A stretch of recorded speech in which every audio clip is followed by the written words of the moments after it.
என்ன அணில், உங்கள் தளபதி ஜனநாயகன் படம் தயாரிப்பாளர் வெங்கட் நாராயணனுக்கு தமிழ்நாடு அரசின் டெல்லி சிறப்பு பிரதிநிதி பதவி வழங்கியிருக்காராம்ல? ஆமாம் சகோ, அதில் என்ன தப்பு? அதுலெல்லாம் ஒன்றும் தப்பு கிடையாது. உங்கள் தளபதி உங்களெல்லாம் நல்லா புரிஞ்சு வச்சுக்கிட்டு தான் அந்த ஆளுக்கு அந்த பொறுப்பு கொடுத்துருக்காப்புல. ஏன் சகோ அப்படி சொல்கிறீங்க? பின்ன நம்மளுக்கு ஓட்டு போட்டவன் எப்படி தற்கொலை பயலாக தான் இருப்பான். தற்கொலைக்கு இப்படி முக்கியமான பொறுப்பெலாம் கொடுத்துக்கிட்டுன்னு வெங்கட் நாராயணனை கூப்பிட்டு இந்த பிரதிநிதி பொறுப்பை கொடுத்துருப்பாரு. உங்களை பற்றி நல்லா உங்கள் தளபதி புரிஞ்சு வச்சுருக்காரியா? சகோ, என்ன நக்கலா? அட, நக்கல்லாம் பண்ணலாம் இல்லை, உண்மையாக தான் சொல்கிறேன். கருணாநிதி குடும்பம் எப்படி திமுக கட்சியை வச்சு குடும்ப ஆட்சி பண்ணிக்கிட்டு இருந்தாங்களோ அதே மாதிரி உங்கள் தளபதி இப்போ குரூப் ஆட்சி பண்ணிக்கிட்டு இருக்காரு.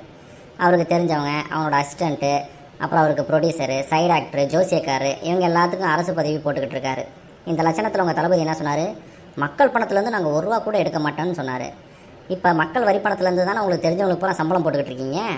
இதுவும் ஒரு விதத்தில் பார்த்தா மக்கள் வரி பணத்தை திருடுற மாதிரி தானே. என்ன சகோ திருட்டுலாம் சொல்கிறீங்க? வேறு எப்படி சொல்ல அணில்? உங்கள் தளபதி உங்களுக்கு மட்டும் முதலமைச்சர் கிடையாது, ஒட்டுமொத்த தமிழ்நாட்டுக்கும் அவர் தான் முதலமைச்சர். அவர் எடுக்கக்கூடிய முடிவில் தான் ஒட்டுமொத்த தமிழ்நாட்டு மக்களுடைய எதிர்காலமும் இருக்குது. அப்படி இருக்கும்போது தனக்கு வேண்டியவங்க அப்படின்றதுக்காகவே வெங்கட் நாராயணனுக்கு தமிழ்நாட்டினுடைய பிரதிநிதியாக பொறுப்பு வழங்கியிருக்காரு. அந்த வெங்கட் நாராயணன் பிறந்தது ஆந்திராவில், தொழில் செய்கிறது கர்நாடகாவில். அவருக்கு தமிழ்நாட்டில் ஓட்டே கிடையாது. இப்படி தமிழ்நாட்டில் ஓட்டே இல்லாத, தமிழ்நாட்டுக்கு சம்மந்தமே இல்லாத இந்த வெங்கட் நாராயணுக்கு தமிழ்நாட்டினுடைய சிறப்பு பிரதிநிதியாக இருக்கிறதுக்கு என்ன தகுதி இருக்குது? 2 கோடி தொண்டர்கள் உங்கள் கட்சியில் இருக்காங்க சொல்கிறீங்கல்ல, அந்த 2 கோடியில் ஒருத்தர் கூடவா தமிழ்நாட்டினுடைய பிரதிநிதியாக இருக்கிறதுக்கு தகுதி இல்லாமல் போயிடுச்சு? இதுவும் ஒரு விதத்தில் குடும்ப ஆட்சி மாதிரி தான். கருணாநிதி தன் குடும்ப உறவுகளுக்கு பொறுப்பு போட்டுக்கிட்டு பதவி வழங்கிட்டு இருந்துச்சு. ஆனால் உங்கள் அண்ணன் தன்னை சுற்றி இருக்கக்கூடிய கூட்டத்துக்கு பொறுப்பு போட்டுக்கிட்டு அதிகாரத்தை வழங்கிக்கிட்டு இருக்காரு.